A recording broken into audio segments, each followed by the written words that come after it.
O mundo todo ia bem. Com algumas exceções, a maioria dos estados iam tomando o caminho da república, abandonando antigas contradições trazidas pelo mercantilismo.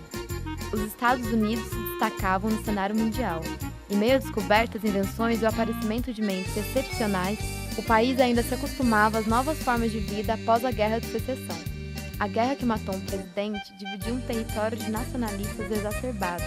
Também havia proporcionado o fim da escravidão e a abertura do comércio dentro e fora do país. Num ambiente mais propício à alegria, problemas se davam e se esqueciam. A natureza brincava em todas as janelas do império e a cultura da boemia se difundia entre as jovens mentes revolucionárias. Dom Pedro II, imperador do Brasil, sofria com os erros de seu governo, como, por exemplo, a violenta Guerra do Paraguai, que começou a manchar a figura do imperador junto à elite brasileira. A popularidade da família real só fazia cair. A escravidão era mantida sob pulsos firmes, mas já começava a contar pelo fim de seus dias. A república era só questão de tempo. Em 19 de julho de 1876, nascia na cidade de Niterói o filho mais prodígio da família Marinho, Irineu.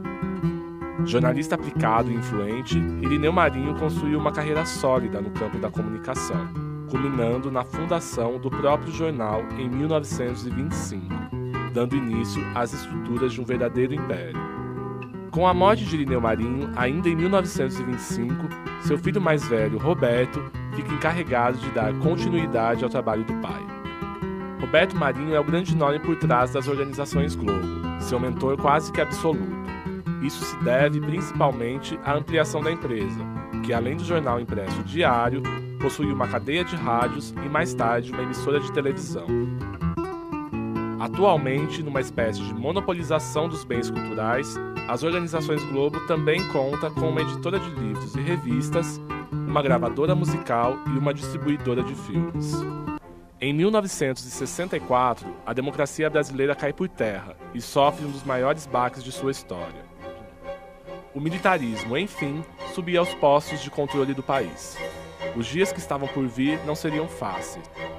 Tempos obscuros tomariam as ruas do país, e a liberdade de expressão era, finalmente, cessada diretamente na garganta dos brasileiros. Aqueles que não amam a revolução, pelo menos devem temê-la.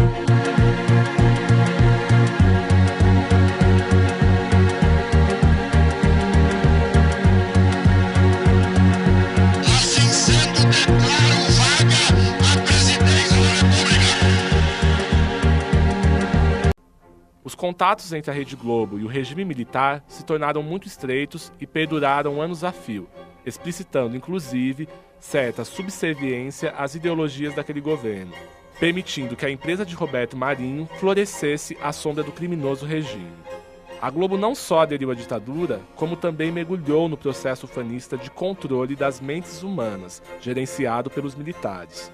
O militarismo, em troca do apoio descomunal da Rede Globo, passava por cima de tudo e de todos, como a parceria vetada por lei entre a Globo e a multinacional Time Life, contribuindo para o salto tecnológico da empresa brasileira.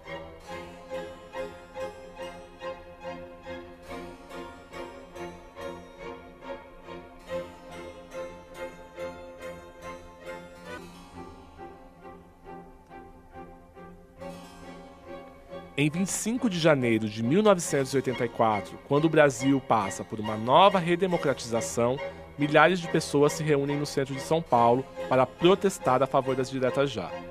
Numa assombrosa tentativa de manipulação de dados, o Jornal Nacional da Rede Globo exibiu uma reportagem da manifestação atribuindo-lhe caráter festivo, já que o aniversário da cidade ocorria no mesmo dia.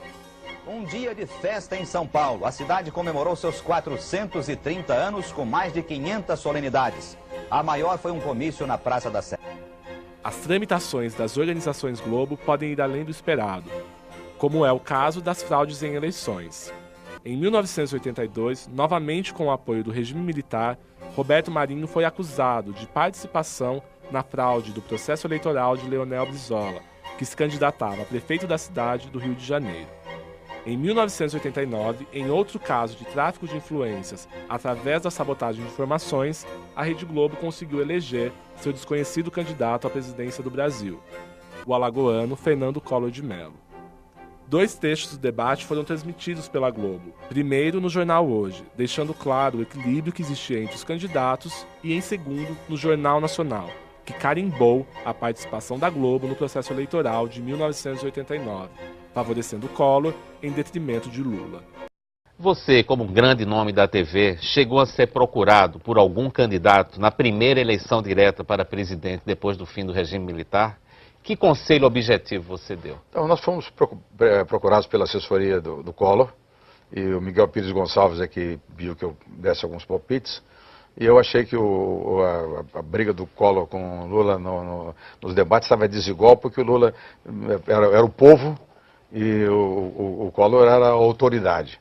Então nós conseguimos tirar a gravata do Collor, botar um pouco de suor com uma glicerinazinha e colocamos as pastas todas que estavam ali com supostas denúncias contra o Lula, mas as pastas estavam inteiramente vazias, com papéis em branco.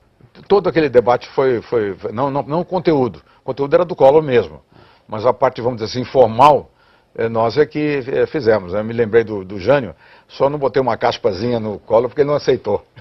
Eu vou votar pela primeira vez para presidente, como a maioria dos brasileiros. E você? Você não vai perder essa oportunidade, não é? Olha, no dia 17 de dezembro, num domingo, faça como eu vou fazer. Saia de casa de verde e amarelo, cheio de fé. Na cabine eleitoral, pegue a sua cédula igualzinha a esta aqui e vote certo. Vote para ganhar, marcando bem aqui. 20. Collor. Vote como eu. Vote Collor.